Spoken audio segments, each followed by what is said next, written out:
I had never had a position of any seniority in any large organization. And as a result, I didn't have fixed or set ideas as to how companies should be run. And I tried to run my company in such a way that we could accommodate as much as possible of what the people who worked with us needed.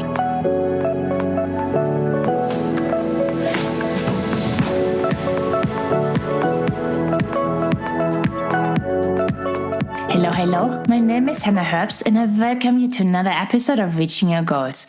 Reaching Your Goals is my career-focused podcast where I sit down with truly inspiring individuals and we talk about leadership and career-related topics to give you the insights to get one step closer to living a fulfilled professional life. Depending on the day, I either wear the hat of a certified leadership and career coach or a management consultant, and I have an MBA from NYU Stern School of Business. My mission is simple: to inspire you to reach your goals, lead with kindness, and have some fun along the way. My guest this week is no other than the wonderful Judy Piatkus. My UK friends might recognize her name from the Piatkus Books publishing house. And yes, Judy was the founder and CEO of the global publishing company Piatkus Books until she successfully sold the company in 2007. She now summarized her memoir in the award-winning book Ahead of Her Time, How a One-Woman Startup Became a Global Publishing Brand. As we will find out, the title of her book, Ahead of Her Time, is quite fitting since Judy has been ahead of her time again and again. She is now an independent consultant, mentor, as well as the founder of Conscious Café. Judy is based in London in the UK. After having read her book, I was so curious to get to know her better, and she truly met my expectations. I bet you will enjoy the conversation as well. And I also just recently read a few reviews on the show on Apple Podcast, and thank you so much for the kind words. It means the world to me. And if you have not yet left 5 stars in a nice comment, why not do so today? Thank you. With that, it's time to jump in and learn from Judy. Judy, I'm so excited to have you here with me today. How are you doing? I am very good, and I'm very pleased to be here today. Thank you. Perfect. And to get things started, I would like to ask you a few rapid-fire questions. Short questions, short answers. What describes you better? Ask permission or beg forgiveness? That's a very interesting question.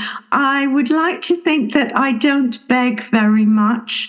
I'm really trying in my life not to be doing things where I might find that I have to be begging. Ask permission. I'm English, so I'm polite. True. And books have played a major part in your life. What is one of your all-time favorites? One of my all-time favorites, I have so many.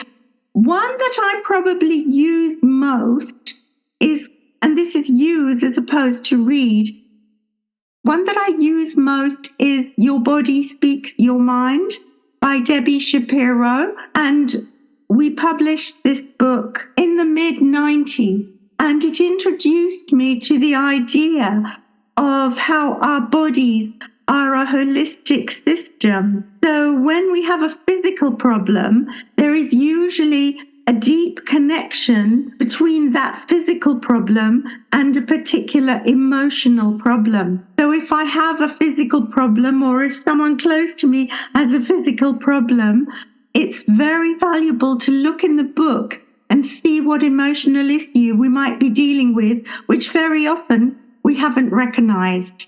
And the mind, body and spirit connection is very well known in some circles, but for other people, it's something completely new. And I wish that everybody knew more about it, because we would have more understanding of ourselves and of each other. What do you need to be at your best? To be at my best, I need to be calm, and I need to be in a calm place, and I need to have the opportunity to think clearly. And as long as I have a calm mind, calm space, no noise, sometimes a cup of coffee, answers will come. Who is one of your role models? I don't often think about that. as one specific person. So there are people I admire because they are very successful in business, and I admire how they work. I admire particular characteristics in other people when it comes to how they solve problems. I admire different approaches to resolving issues. When I hear people express how they think about different challenges, I admire energetic people who have a love of life. So there are aspects of different people that I admire, but I can't at this moment think of one person who encompasses them all. How would your family and friends describe you in one word? I have no idea. But what I did appreciate was when my husband and I celebrated we were celebrating our 25th anniversary, but I had added up the years wrong, and it was actually only our 24th. But when we celebrated this special occasion, my daughter gave a speech and said she grew up in a house full of laughter, and I was very happy about that. What is one of the most important qualities in a leader? Important qualities in a leader. I think that leaders need so many. And I think probably as we make this podcast in 2023, the ability to listen has probably risen to the top, because we are surrounded by so much uncertainty, and we're surrounded by so many people who have expert knowledge about specific areas. And as a leader, we need to have understanding of so many different areas, which is, of course, impossible, especially with technology advancing so fast and impacting on our lives in such a different way. So taking the time to listen to what everybody feels is important to share is probably the most useful characteristic. And I think that is followed by the ability to take a decision. What is the best advice you've been given in your personal or your professional life? I do like the concept in my personal life of living your own life, accepting yourself, loving yourself, which is very popular nowadays as something that people aspire to be able to do. But when you are comfortable with yourself in a personal situation or a business situation and accept yourself, warts and all, then you are most likely to be living in a way that is true to whoever you are meant to be. Last question for the rapid fire. What is one thing that people get often wrong about you? People often underestimate me. I read your book. I would not do that mistake. Thank you. Your book is called Ahead of Her Time, and you share the story of your life until the point when you sell your company. And I loved your book. It was described as a page turner, and I can completely echo that feedback. But for the listeners who have not yet heard about your story or only about bits and pieces, could you please share with us the key milestones that led you to where you are today? Thank you for asking that. I grew up at a time when women were not really having careers. So I grew up in England. I was born in London. I went to a good school. But my parents, in common with other parents in the society of that time, were concerned that I should be able to earn my living, but this was just going to be for the period until I got married. So my parents found it difficult that after I did get married, I wanted to continue working. And my husband and I had a daughter, and she has cerebral palsy. And when we learned that she was going to have disabilities that would challenge her and would challenge us as a family, it became even more imperative that I needed to earn money. I had always wanted to work with books, and I started a publishing company with a partner, and we worked together for 4 years. And after that, we wanted to go in different directions. So I sold my half of the company to him, And with the money that I made, I started my own publishing company. At the time, I was 29. I had one daughter and another child was on the way. And at that time in the UK, there were very, very few women who had their own businesses. And there were very few women who employed staff. And there were very few women who controlled their own businesses. I started in publishing because of my love of books. And I published books that had been out of print a long time. And these were sold to libraries. And the library market at that time was very strong in Britain. After I'd separated from my business partner, I gradually, on my own, built up an independent publishing company, Piatkus Books. We started in my bedroom, and then we expanded the home we lived in, and then gradually people came to work for us in the loft extension, and then we moved into an office, and we began to publish popular non-fiction. We published cookery, we published books about health, and we published popular fiction. We published authors who we could afford. And at that time, publishers did not have to pay authors so much money to write their books. So at the start of the 1980s, we were able to buy many books by many authors which were very successful. By the time the 1990s came, we had our own office. I had separated from my husband. I had 3 children, and I was very conscious that I was needing to support my family as a single mum, although by then I had also my second husband, and I was conscious that it was down to me and to my colleagues to ensure that we had enough money every month to pay everyone's salaries. During the time of my company, which was 28 years while we were independent, we were always able to be organic, and we didn't need money from any outside investors. We did have a growing large bank overdraft, and we had managed to buy a building at an early stage of the company with the money had built up from starting the company at home, which meant I had low overhead. And this little building in the centre of London enabled us to keep increasing our overdraft. As the building went up in value, we were able to borrow more against it.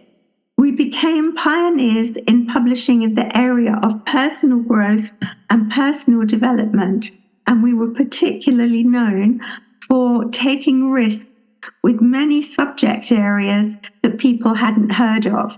And after a while, that whole area absolutely exploded in the UK, and the company did very well. We were also known for our fiction and published many best-selling authors who we bought from America. We would buy the license to publish them in the UK. One of our most successful authors was Nora Roberts, and she was also extremely successful, not just in America, but also in Europe. Towards the end of my decade of being in my 50s, I decided that I didn't really want to be a publisher for the rest of my life, because being a publisher is all-encompassing. You are reading books every spare minute, and you're reading lots of books that aren't very good, but you don't know that till you've read them. I also read many books that my colleagues wanted me to read for a second and third opinion. So it is a 24/7 job. So I knew that I wanted time during the latter part of my life where I would be able to explore different things in the world. Also, in the UK, in the early part of the 21st century, we could see that a massive transition was coming, which would shake up the book trade as people began to read digitally. And we knew that we would have to reinvent the company and reinvent all our systems and learn a lot of new things.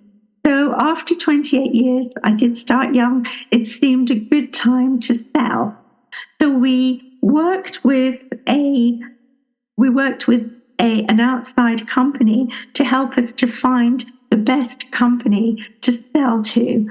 And in my book, in my memoir, which is called Ahead of Her Time, because as a company, we were always ahead of our time, trying out new ideas in the workplace and trying out new topics for books, we decided that we would try and be ahead of our time once again. We could see the book industry would be disrupted, and we could see that the financial bubble that we'd all been used to was likely to burst. We put the company on the market early in 2007. 3 publishers wanted to buy it. We sold it to the Hachette Group, which at the time was the largest group of publishers in the UK. The company was called Piatkus, and the brand still lives on, and many books that we published that were particularly popular during our time as an independent company are still being read today. So the story that I wrote, I wanted to help young women in particular, or women who are in their midlife, who wanted to start their own company and were worried how it might impact on their family. I wanted to say, don't be guilty. Don't feel guilty. A happy mother is always the best mother to come home to. I also write in detail about how we grew entrepreneurial venture, because I wanted people to have an understanding of the different levels of knowledge that you need to acquire as you build your company. The book has been read by many women, and it's also been read by men who have also found it particularly helpful, and some of them have told me they subsequently understood their wives better afterwards. Wow. Thank you so much for sharing. I do have quite a number of questions. The first thing, the title is Ahead of Her Times. And when I read it, I could also see how you were ahead. It's like you were starting working from home. You had people working from your home. You allowed flexi time. So there was a lot of things that we take for granted today. In that moment, were you already aware that you were doing something that's not necessarily mainstream, or did it just happen? When I started my company on my own, having sold my previous company, to be happy getting up and coming to work every day in my own company. And when I'd had the company, which I had owned 50-50 with my business partner, we hadn't got on as the company developed. So I learned lessons from that. And I learned that if you want your colleagues to be happy coming to work, you've got to create a culture and an atmosphere where everybody feels empowered to give off their best. So I wanted everybody to come to work hard, to enjoy their work, and then to go home and have a life. And I'd learned those things from experience. And I had never had a position of any seniority in any large organization. And as a result, I didn't have fixed or set ideas as to how companies should be run. And I tried to run my company, as did my co-director colleagues. We tried to run it in such a way that we could accommodate as much as possible of what the people who worked with us needed. So from an early stage, our publicity manager worked 2 days in the office and 3 days at home. The editorial director worked at home when she was editing a book. The sales director didn't come in the office very much because he or she needed to be out on the road. So we built the company in such a way that it worked for the people who worked a lot in it. And when we weren't able to give everybody exactly what they wanted, we were always able to explain why. I get the feeling that you are a very courageous, risk-taking person. You're loyal and respectful to your employees. Where do you take that courage and that strength from?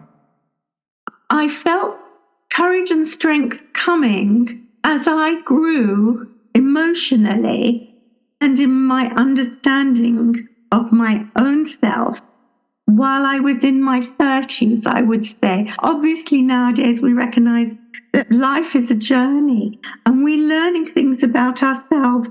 We're learning things about our talents, our abilities, our weaknesses every day. And we're learning how we are in relation to other people as we go through life. And no matter how old we are, we will always continue to have that learning every day as we enter into new situations.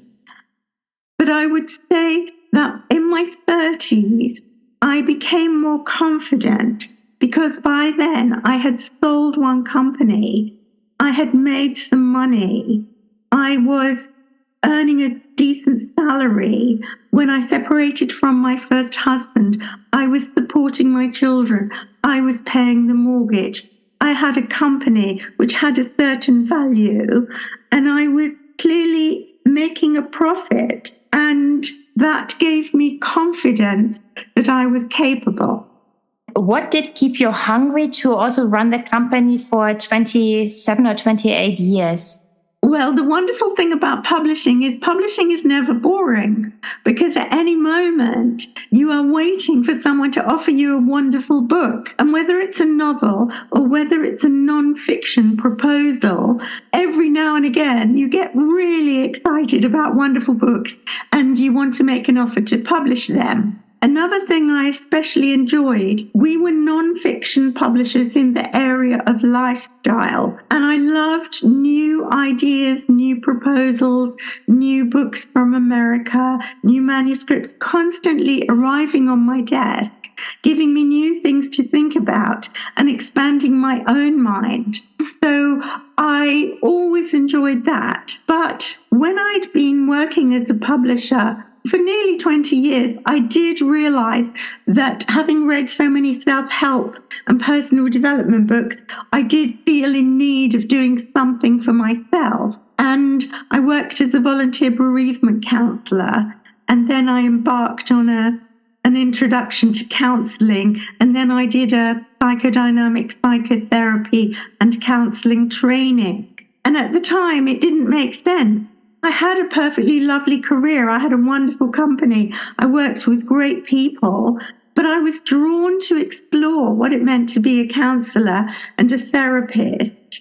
And even though I didn't practice for very long after I completed my training, although during my training I worked for 450 hours in the NHS in the UK, when I had completed that, I didn't practice for very long because I needed to turn my attention back to Piatkus Books.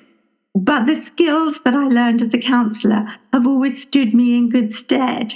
And I was really fortunate that I was able to interlink the two, even though it was a lot of hard work at the time. I mean, you said that one of the key skills for leaders is, from your point of view, listening. And as a counselor, listening is also like one of those main things. I mean, that's part of the job.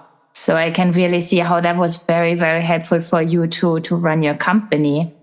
And I listened to a different podcast with you before, and there you got the question about purpose. And I think you said purpose will come with time. Purpose will come, follow your passion. I think that was the takeaway that I took. Thank you. I think nowadays there is too much emphasis on young people to find their purpose, because I don't think you can find your purpose when you haven't been in the world very long. So 25 years, when hopefully you will have a long life, live into your 70s and 80s, you are still at the beginning of your life. And there are so many things that you can explore. So you cannot really know, I don't think, in your 20s what your purpose is going to be. So in my 20s and my 30s, it wasn't fashionable to talk about your purpose. That really came later. And then when people began to bring purpose into the personal development conversation, I thought my purpose was to sell books. And in the 90s, a lot of companies were very focused on finding what was their mission and their purpose. And at Piatkus, ours was, we publish books to inform and entertain. And it wasn't until I was in my 50s that I realized my purpose was not just publishing books, but it was actually to open people's minds to new ways of thinking. But that's a very grand purpose.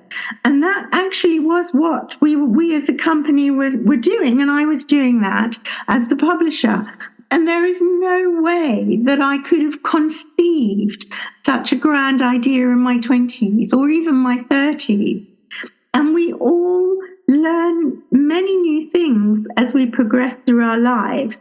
And then later on, we sometimes can put the pieces together and see, well, that was why I was drawn to learn that. And that was why I was drawn to learn that. And now, at this point in my life, I run a network for people to come together and have thoughtful conversations. And those are mind expanding. And I can see the work that I did over previous years and the skills I learned at different times have come together now to enable me to do something else, which is my purpose. And the one thing that I also hear in your story is, and what you just said is, you were drawn to topics and you followed them. And I feel that is really key, that you were in charge and you were a go-getter. Thank you. Yes, we were. And it was very, very exciting. In the 1980s, we published books on aromatherapy and reflexology, and people didn't know what those alternative health areas were. And we had to explain to the people who were selling our books, the salespeople who were going into bookshops and explaining what we were publishing, because these were so new in the marketplace. We published in the 1990s, we published books on feng shui, on clutter clearing, on detoxing, on life coaching. And in every one of those cases, not feng shui, but the other ones, we were among the first publishers to come out with a book on those topics. And then afterwards, we would see the idea gaining hold in society, and then we would see a whole influx of books. How does that feel to have had this huge impact on mainstream England or your markets? Well, it was very rewarding, and it was extremely annoying when a publisher who had much more money than we did could sometimes afford to pay someone a lot more money, and that book would get more attention than our books because we couldn't always give them as big a marketing budget. So much as we were thrilled that we did publish wonderful books, sometimes our books got lost in the crowd as all the other publishers used to watch what we were publishing, and very often they would look for someone to publish a book on a new topic because they figured if we were doing it, then maybe they had to pay attention to it. And of course, we all lost money sometimes. We published some books on codependency, which was very big in America. But even though people in England adopted the word codependent a little bit, which means you're very dependent on someone else emotionally. So you could be codependent if you were married to an alcoholic. You might be colluding with them, making it easier for them not to give up. So we thought that would be a big area in the UK because it was in America, but it never got here in quite the same way. Another area was your inner child. There was a period in America when everyone was talking about their inner child, and we had the best book on the subject. But in England, the concept of the inner child, which is an idea that inside each one of us, we carry the idea of the little child that we were when we were young, and we have to look after that little child within ourselves. So that was big in America. It didn't quite take off here in quite the same way. So sometimes we would try books that didn't have quite the same impact. That was okay because we didn't expect everything to be a success. And sometimes books were successful, much more successful than we could ever have dreamed. All with swings and roundabouts. And one thing I don't want to forget to ask, how many books have you read in your life? Do you have any idea? Oh, thousands. Now I usually read one novel every week. because I usually read a novel before I go to bed, and I'm not reading enough nonfiction. And I have a whole pile of interesting books that I could read, but I'm still a fiction lover. And definitely on holiday, I'll probably get through 3 or 4 in a week. Very initially, you said that your motivation for writing the book was also to help women, like young women, women in their midlife, to help them. And, if they worry what impact this will have on their families, to give them confidence that they can go out and try. Yes, when you're in your 30s, you've really got to go out there and try and achieve what you want. And that will carry on into your 40s. Because when you get to your 50s, no matter how skilled and talented you are, it is harder to develop the career that you might like to have. It's not impossible. Many women have done it, but it is harder. So the more skills that you can build up in your 20s, 30s, and 40s, and the nearer you can get to the kind of work that you'd like to engage in when you're in that mid-stage of your life, the easier you will find it later to be doing in your 50s what you always really wanted to do. How do you find out what you actually like? Do you have any insights on that? To find out what you're like, that's such a good question. You do ask very good questions in this podcast. First of all, you've got to recognize that you've got to recognize your own level of self-awareness.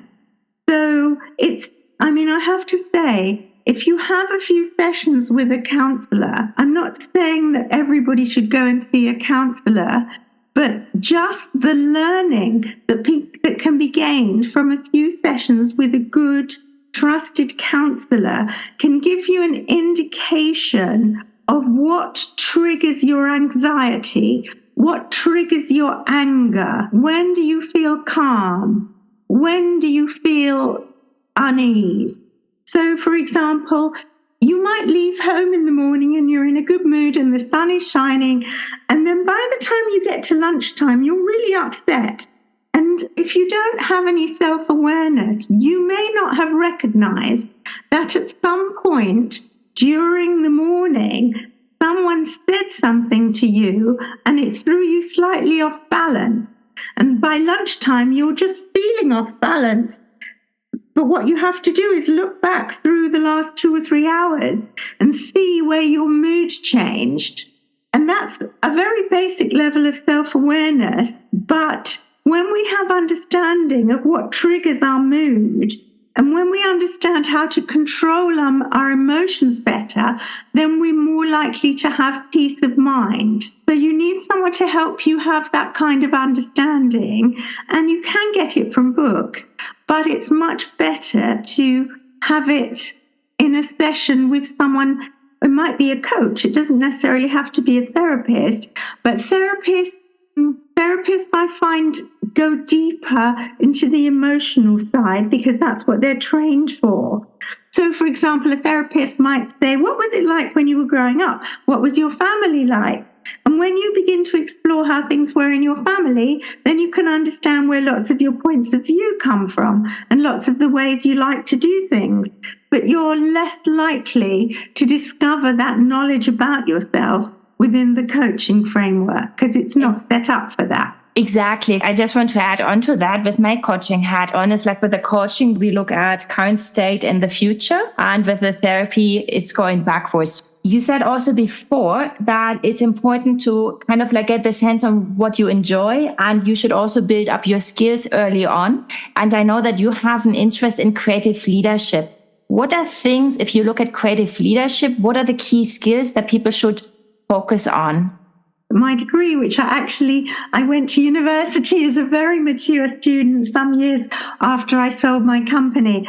And so that's where my degree is, in creative leadership. And it gave me the chance to reflect on leadership. And I think the number one important factor in leadership is that you respect everybody who you meet and that you know that we are all equal. Some of us might be more skilled in some areas. Some of us might have more talents. Some of us may have more power. We definitely do in the workplace. But if you try and treat everybody as an equal, and you try and treat people in the way you would like to be treated and respect people, then you would hope that that respect comes back to you. Because without respect, we can't have trust. And without trust, whether it's in the workplace or in any area of your personal life, then we cannot have good relationships. And leadership is about developing good relationships so that when you want to take your organization in a particular direction, everybody is on board and willing to come with you. And with everything that you now know about leadership, and when you look back, what advice would you like to give the 30-year-old Judy? 30-year-old Judy. I think I just want to say everything will be all right, because I think there is a lot of anxiety in the world. But if you're true to yourself and you do your best and you respect other people and you make sure they respect you in return, then and you're kind, then things do have a habit of working out all right. So our thoughts are very powerful. And when we think and hope that everything's going to work out all right, it very often does. But if we think it's not going to work out all right, then it's got more chance of not working out. So the important thing is to approach everything. Every problem does usually have a solution. It will be found at some point. Everything will work out. And we may not know for many months or even years that what we thought wasn't going to work out did work out in a way that we couldn't possibly have imagined at the time. So we just have to trust in the goodness of life. I hear a lot of have trust in the process in what you're saying. Yes, trust in the process. That's a good one. If I think about ahead of her time, what is your prediction for the years to come? This is 2023, and we are present in a period of huge change throughout the world. And I think there will be change in many areas of our daily life. I think there will be change in geographical borders. This isn't necessarily good or bad. I don't know what the changes will be. I think there will be changes in the food we eat. I'd like to see us eat good quality food no matter who we are or wherever we live. I think there will be much more focus on our health even than there has been in the past 3 years. And the focus will be on self-care and being as healthy as we can be so that our immune system can withstand any viruses or as many as possible. I think that we may see changes in our global financial system. I think there will be changes. We will see some kind of digital currency. So if we think about our health and the food we eat and the money we use, we're already seeing changes in the workplace. I think there will be more changes in every aspect of our lives in the next few years. And then the years after that will be adjusting and hopefully creating a planet that's much more healthy, much more fair for every one of us who is currently living on it at present. And what would you advise listeners who want to be ready for the future workplace, for the future? What would you advise them to do today? Pay attention to the areas that new companies are developing that look as if they're going to become mainstream. And I also heard you say using the word consciousness, awareness a number of times. So I get a sense it's going back to that. Listen, and also what you were saying initially, most important, one of the most important qualities in a leader, listen and be aware on what's happening around you. It's very important. Sometimes women in particular, we can all be a little bit focused on doing our job as well as possible. And we do actually have to look at the bigger picture, see what the other companies who work in the same area are focusing on. If we see innovation taking place, we need to be aware of how that might impact on our own work, on our own business. So paying attention to the bigger picture in the workplace and in your area of expertise is very important. I only have a few more questions left for you. So what is coming up next for you? Well, the thing that's coming up next is in about 6 weeks.